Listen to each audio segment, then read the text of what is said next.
Günlerden bir günde Sile bazarga gitken. Gitken.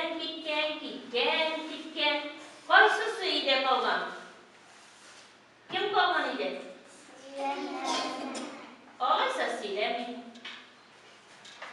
Bigirek üskenler ikensiz. Halkabasının aldağıç bugün ekeklerinde güplesiken mide birisiyle biri mi sizge?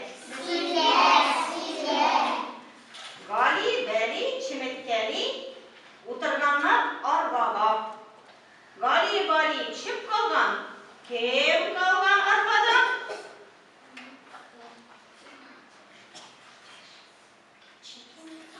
Evet. Hayır, çık.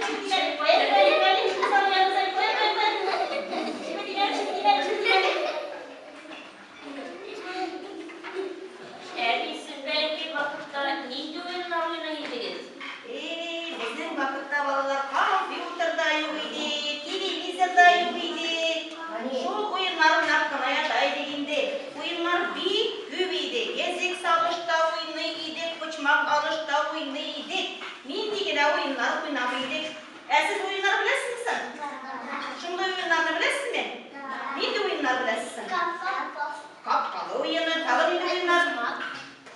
Uçmak alış, düvede oyunu, gezek salış. Ve resmine halkımızın şundaymadığı oyunları bize gidiyor. Güzel bir oyun oynamalı gerek. Kapkalı oyunlar bize bilesin mi?